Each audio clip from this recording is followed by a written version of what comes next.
Assalamualaikum warahmatullahi wabarakatuh. Baiklah anak-anak sekalian, pada kesempatan hari ini kita akan membahas mengenai daripada menghidupkan nurani dengan berpikir kritis.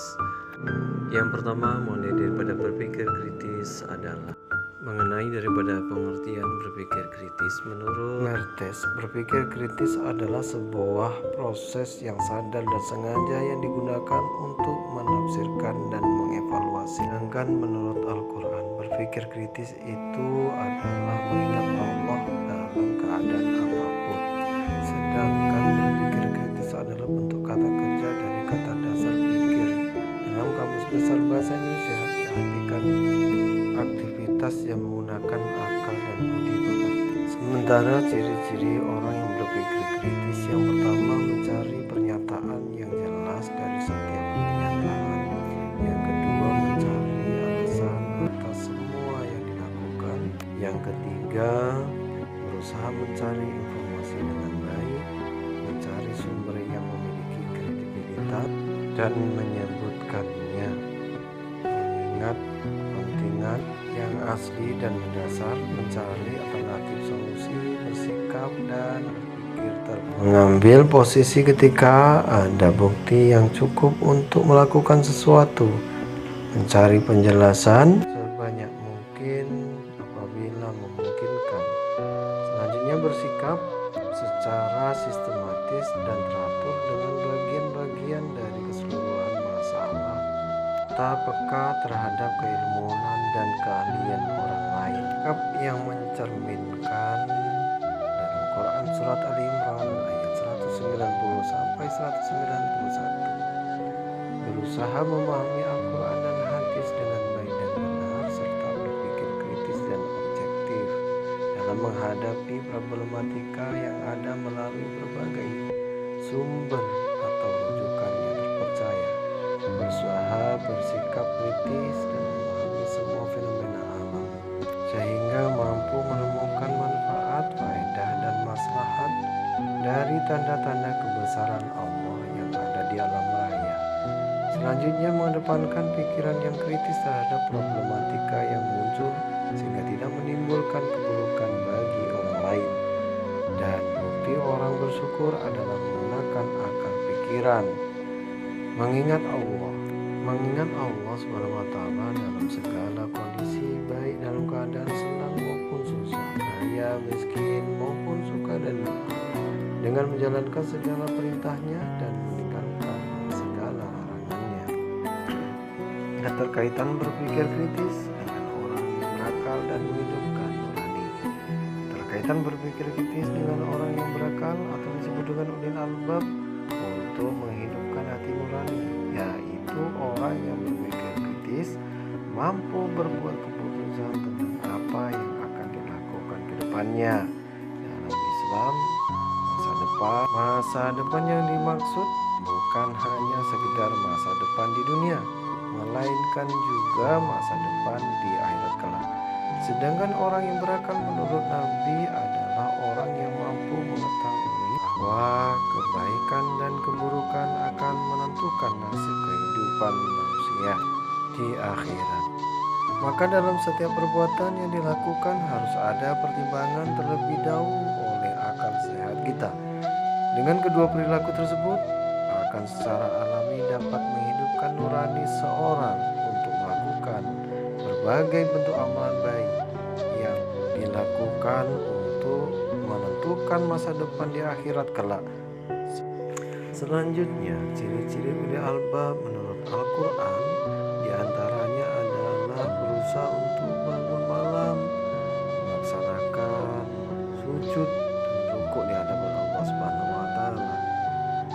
Ulil albab senantiasa membakar singgasana Allah dengan memunajatkan ketika malam telah sunyi. Selanjutnya sanggup mengambil pelajaran dari sejarah umat terdahulu. Sejarah adalah penafsiran nyata dari suatu bentuk kehidupan. Dengan memahami sejarah, kemudian membandingkan dengan kejadian masa sekarang, ulil albab mampu membuat prediksi masa depan sehingga mereka mampu membuat persiapan untuk menyambut kemungkinan-kemungkinan yang akan terjadi. Selain itu, ciri-ciri ulil albab menurut Al-Quran yakni bersungguh-sungguh menggali ilmu pengetahuan, menyelidiki dan mengamati semua rahasia wahyu Allah maupun gejala alam, menangkap hukum-hukum yang tersirat di dalamnya, kemudian menerapkan dalam masyarakat demi kebaikan bersama.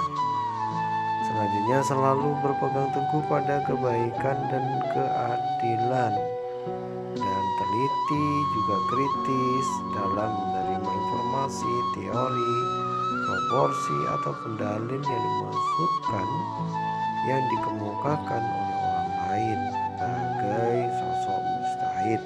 Yang dimaksud mujtahid di sini adalah orang yang benar-benar memahami dan mengerti akan ilmu agama yang dapat mengeluarkan fatwa.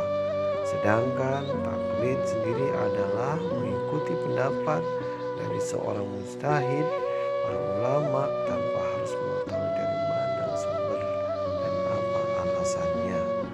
Sebab mujtahid itu sendiri tidak terlepas dari Al-Quran dan As-Sunnah. Keterkaitan berpikir kritis dengan orang yang berakal untuk menghidupkan nurani menurut daripada Imam Nawawi, ulil albab adalah mereka yang berpengetahuan suci, tidak hanyut dalam derasnya arus, sehingga mereka mengerti, menguasai dan mengamalkan ajaran Islam.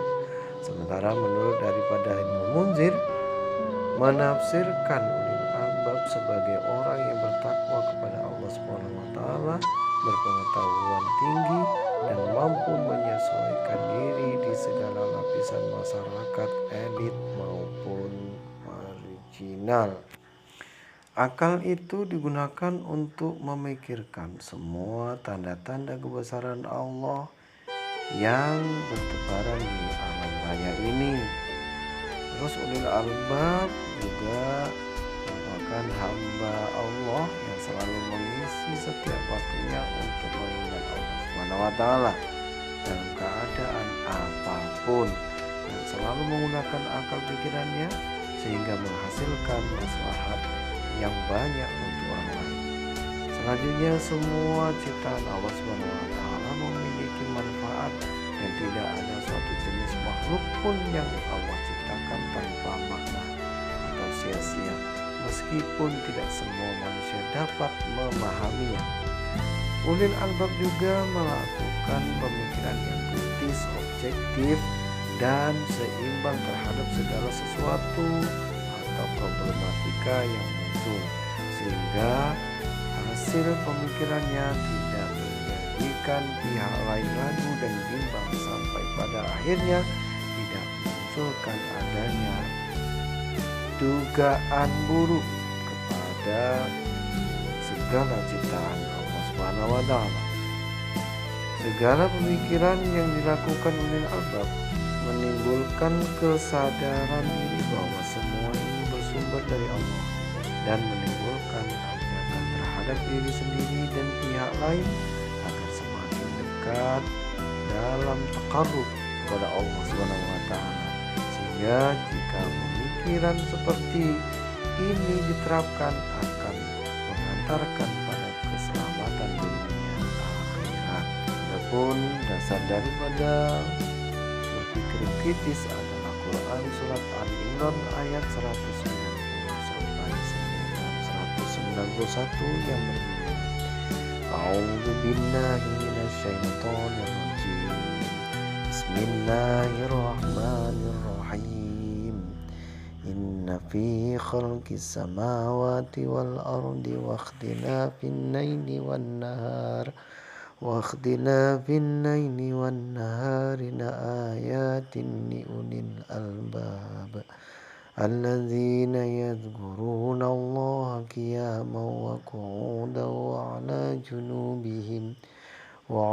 junubihim wa yatafakkaruna fi khalqis samawati wal ard. Rabbana ma khalaqta hadza batila Subhanaka faqina adzabannar. Sadaqallahul azim. Yang artinya sesungguhnya dalam ciptaan langit dan bumi dan pergantian malam dan siang terdapat tanda-tanda kebesaran Allah Subhanahu wa taala bagi orang yang berakal, yaitu orang-orang yang senantiasa mengingat Allah dalam keadaan berdiri, duduk, dan berbaring, dan memikirkan penciptaan langit dan bumi seraya berkata, "Ya Tuhan kami, tidaklah Engkau ciptakan semua ini dengan sia-sia. Maha suci Engkau, lindungilah kami dari api neraka." Maha suci Allah dari segala firman-Nya. Selanjutnya adalah mempelajari daripada ilmu tajwid dalam Quran Surat Ali Imran ayat 190 sampai 191. Yang pertama adalah inna, yaitu gunnah, artinya berdengung. Selanjutnya al-aur, alif lam qamariyah, as-samawat, alif lam samsiyah.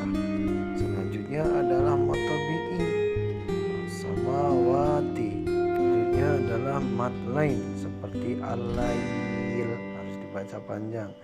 Idgham bila gunnah, la ayatil li, tanwin bertemu dengan huruf lam. Selanjutnya adalah idgham bi gunnah, qiyamau, tanwin bertemu dengan waw. Ta ikhfa, yang contohnya adalah batilan subhanaka faqina adzabannar, yakni tanwin bertemu dengan huruf sin. Ikhfa artinya adalah samar antara jelas dan berdengung. Isi kandungan Quran Surat Ali Imran ayat 190 sampai 191, yakni yang pertama adalah tanda-tanda kebesaran Allah Subhanahu wa taala yang tersebar di alam raya ini harus dijadikan sebagai media berpikir oleh umat Islam sehingga menghasilkan hikmah dan manfaat juga maslahat. Yang selanjutnya, keteraturan pergantian siang dan malam jangan dijadikan sebagai pergantian biasa tanpa ada tujuan dan faedah, karena ia merupakan salah satu tanda kebesaran Allah SWT yang membutuhkan akal. Tafsir atau penjelasan Quran Surat Al-Imran ayat 190-191 dalam Quran Surat Ali Imran menjelaskan bahwa sesungguhnya dalam tatanan langit dan bumi serta keindahan, perkiraan dan keajaiban ciptaannya juga dalam silih bergantinya siang dan malam secara teratur sepanjang tahun yang dapat kita rasakan langsung pengaruhnya pada tubuh kita dan cara berpikir kita karena pengaruh panas matahari, dinginnya malam, dan pengaruhnya yang ada pada dunia flora dan fauna merupakan tanda dan bukti yang menunjukkan keesaan Allah, kesempurnaan pengetahuan dan kekuasaannya. Langit dan bumi dijadikan oleh Khalik tersusun dengan sangat tertib, bukan hanya semata dijadikan, tetapi setiap saat nampak hidup, semua bergerak menurut aturan, sehingga bergantinya malam dan siang. Asbabun nuzul Al-Quran Surat Ali Imran atau sebab-sebab turunnya Al-Quran sebagaimana keterangan di bawah ini.